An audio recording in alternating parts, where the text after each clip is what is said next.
Okay, we're now going to look at two examples where we've got to find the equation of the parabola, but all we're given is the vertex and where it crosses the y-axis. Okay? So, to start us off, how I'm going to write this is first in completed square form, because we know completed square form has something to do with the vertex. Okay?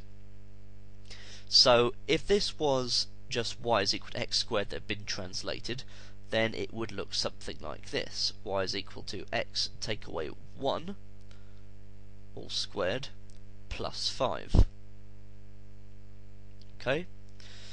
So that's what y equals x squared would be translated. However, if I'd multiplied this bracket out, okay, this double bracket out, I would have got a plus 1 on the end, and I'd have that plus 5, so I'd have positive 6 as my c, as where it crosses the y-axis. It crosses the y-axis at 7, not 6. So this equation isn't quite right. So, in other words, it's not a translation of y is equal to x squared, it's y is equal to ax squared that has been translated, and I don't know what that a is. Okay, so I'm going to have to put a in front of my bracket. So remember what that does. That either stretches the parabola out or squeezes it inwards. So what I'm going to have to do is I'm going to have to multiply this bracket out. So this is equal to a, so I'll leave that outside of the bracket for the time being, is inside the bracket I'm going to have x squared take away 2x plus 1, and I've still got that plus 5 on the outside. Okay? Ooh. Can't quite reach it. There we are. No. That's strange. Okay, it'll have to be like that. Okay. Continuing on. Soldiering on, more like, I think. Okay, so we've got multiply through by the a. Okay, so I'm going to get a x squared take away 2ax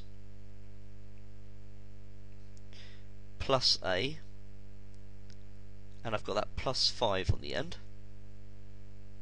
Okay? Now, looking at this, I know that my c at the end, okay, has got to be 7. So the a plus 5 has got to be equal to 7. So, in other words, a must be equal to 2. Okay?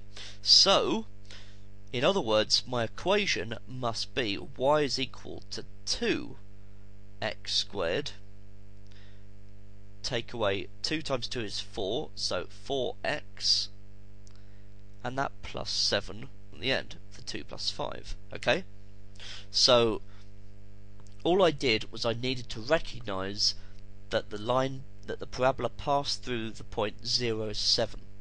Okay? And that allowed me to find that c on the end. Let's have a look at another example. Similar kind of problem. First of all, I'm going to put it into completed square form. So let's imagine for the time being that it's y is equal to x squared that has been translated. It obviously hasn't. Okay, it obviously hasn't in this case because y is equal to x squared is a happy face. Okay, and this one is a sad face. So something's gone wrong, and we know there's going to have to be a negative in front of the x squared. Anyway, I'm getting ahead of myself. So let's write this in completed square form to start off with. So we've got y is equal to x minus 1 all squared take away 5. Okay, that's come straight from the vertex. So it's the negative of the x coordinate and the y coordinate stays the same. Now this will get me a plus 1 if I multiply out that double bracket. Take away 5 is minus 4, and it's passing through minus 8. Okay, so I'm going to have to put a on the end. Okay, in front of that double bracket. We're going to have to multiply out to see what's going to happen. So I'll leave a outside the bracket as I did the last time, and I'm going to have x squared take away 2x plus 1 take away 5. So if I multiply through, I get ax squared take away 2ax plus a take away 5.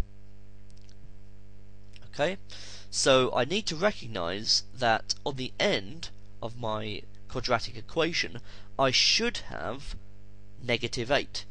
I've got a minus 5, so this needs to be equal to negative 8. So a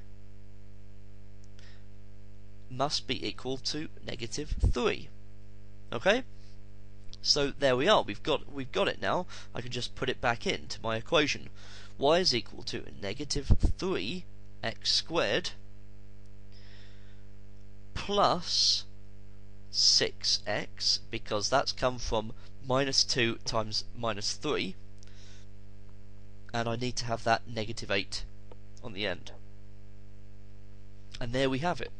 That is the equation of the parabola.